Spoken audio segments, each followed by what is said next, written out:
Today we're taking a look at the Civivi TRIPTYCHE, and right out of the gate this knife does something I absolutely love.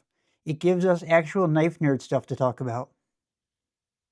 Because the TRIPTYCHE blends modern EDC trends with older blade philosophy in a way I think a lot of people miss.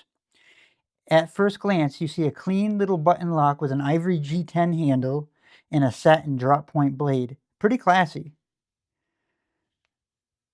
So this is G10, it's got some speed holes for some weight reduction, it's got stainless steel liners, 14C28N steel for the blade. The TRIPTYCHE blends modern EDC trends with older blade philosophy in a way I think a lot of people miss.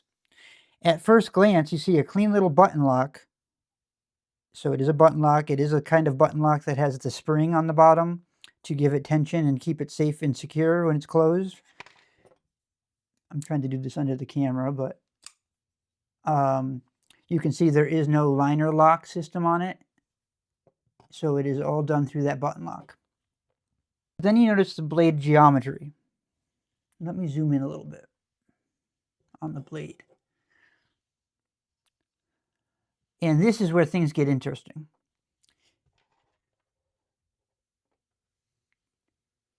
Civivi gave the TRIPTYCHE a compound grind with a hollow ground primary bevel right here.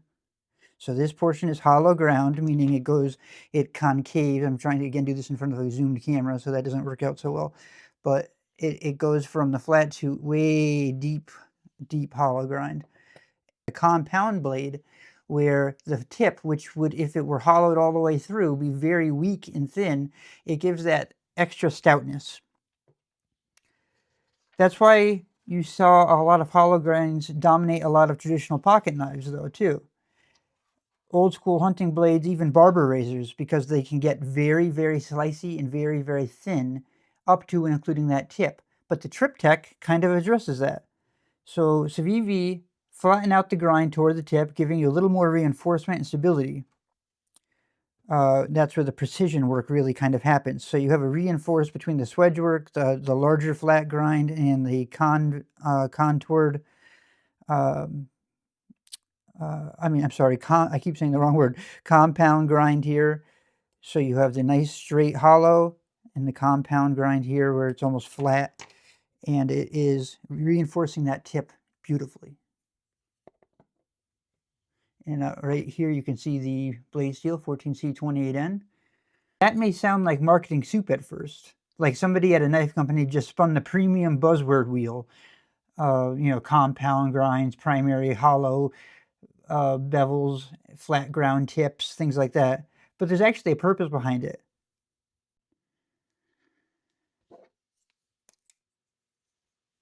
So I enjoy the fact that it has a thumb stud on both sides, as well as a flipper tab. The flipper tab is slightly weaker until it wears in, but the thumb studs are perfectly placed to launch that thing right out. And that includes the Spidey flick or the reverse flick.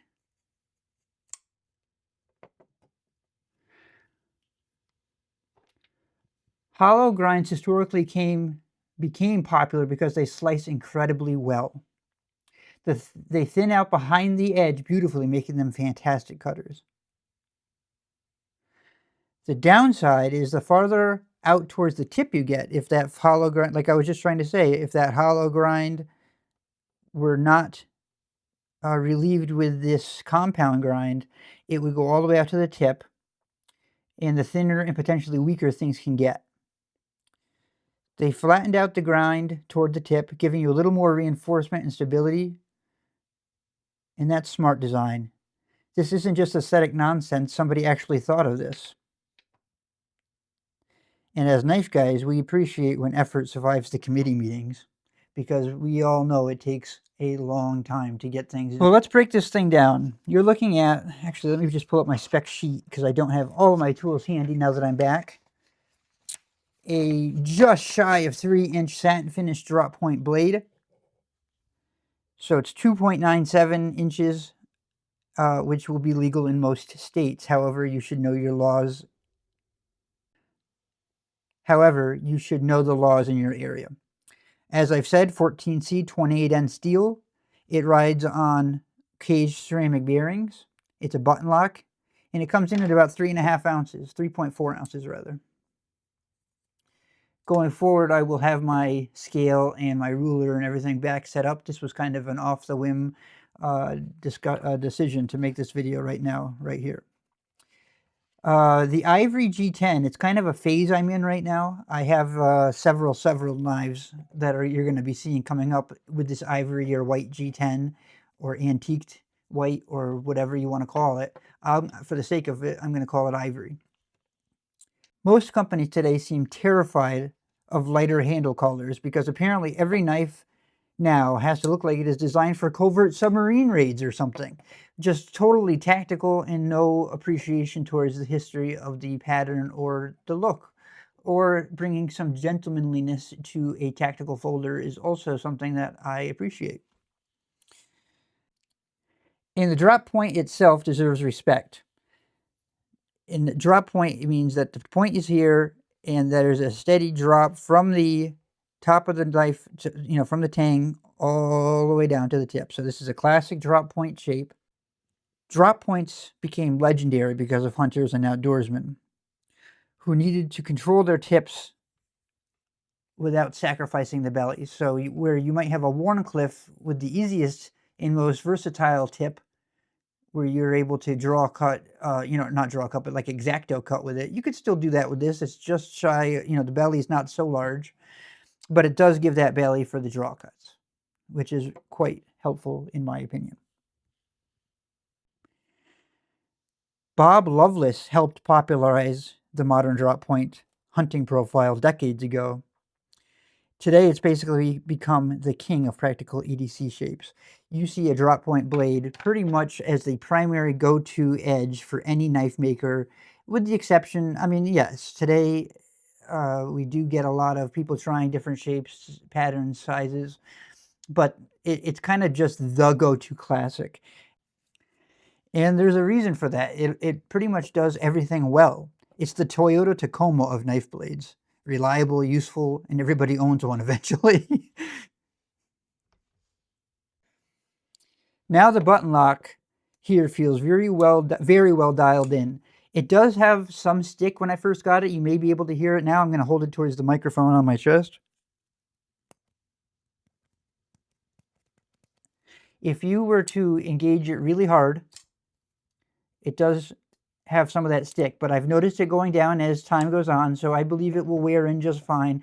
You could also try using like a number 2 pencil or graphite to, let's see where I could show you. I'm trying to look on the camera, to just put a small amount of graphite on that button, that plunger. Where is it? There it is. Okay, where am I?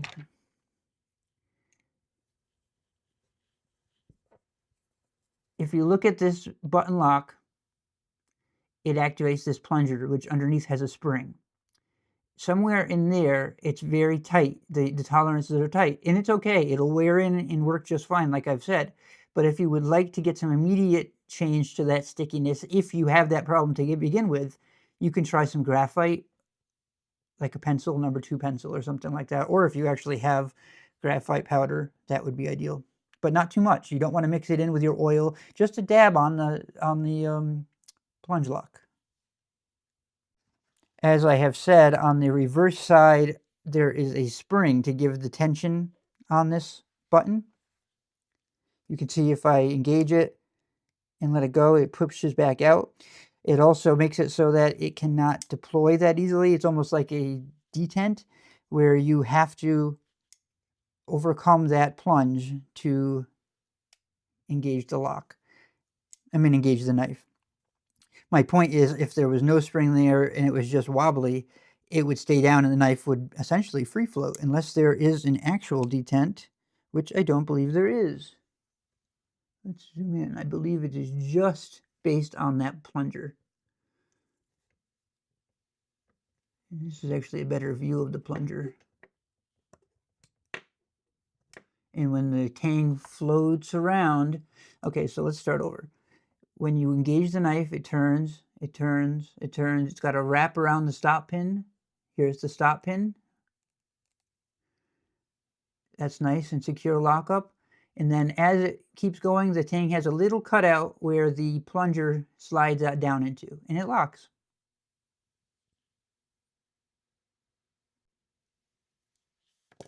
That's a complicated way of saying that Civivi did a good job with it, I think. I would rather have one that is just perfectly tight and needs to wear in than have it be too loose and wobbly and rattly or anything like that. And under these camera lights, you can so see every little smudge on these blades. It's quite annoying. But anyways, yeah, Civivi does mention that they tuned the spring tension specifically to prevent accidental deployment while still keeping the lock easy to disengage. And honestly, that matters because some button locks feel so light that if you sneeze near them, they open into another dimension of some kind. So after carrying and handling the Civivi TRIPTYCHE, I think what impresses me the most is balance. This knife balances modern fidget factor with legitimate cutting performance. No doubt about it. It balances clean aesthetics and functional engineering. And most importantly, it gives knife nerds something interesting to talk about again.